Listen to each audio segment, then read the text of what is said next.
C'est le 9 janvier, hein, c'est la première émission Fax. Déjà. Oui, ça veut dire que dans quelques secondes, n'est-ce pas, nous serons en ondes pour l'émission. Oui, Nous autres, dans le bois.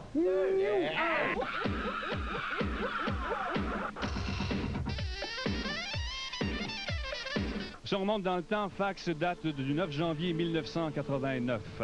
On pense souvent que tout ce qui est culturel est bien éphémère. 500 émissions plus tard, on se rend compte que c'est pas le cas.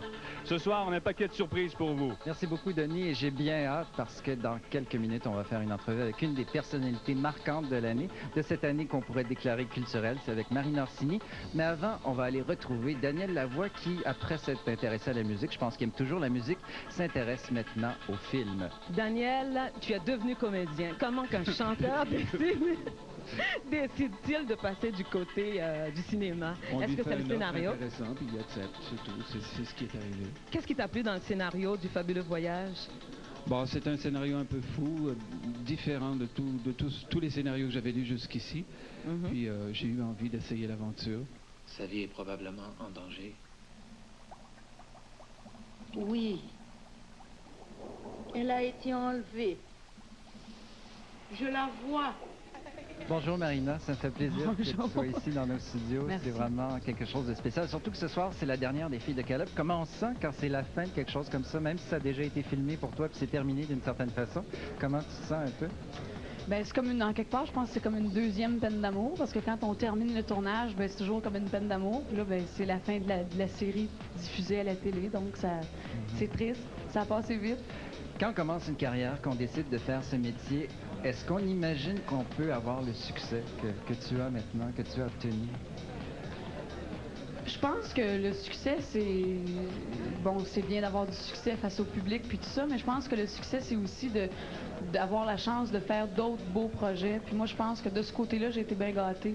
Puis ça, je suis contente parce qu'on m'a toujours offert des beaux rôles, puis ben, j'espère que ça va continuer.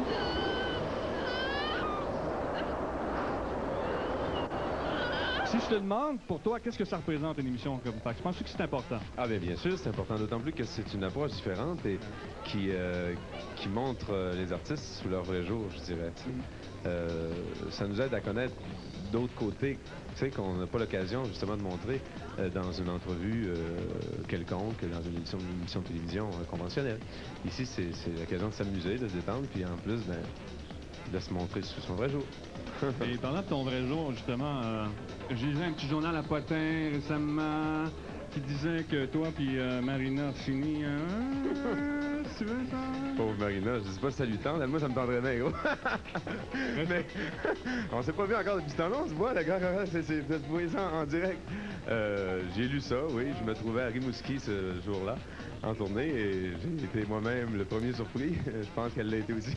Ça fait 5 mois que la légende tient l'affiche à Paris, c'est terminé maintenant, et je me demandais quel était le plus beau souvenir de cet opéra rock jusqu'à maintenant que vous pourriez peut-être partager. Ils ont décoré l'horloge, et puis c'était, tous les soirs, c'était... Chacune recevait... Elle avait la chambre à coucher, moi j'avais la cuisine.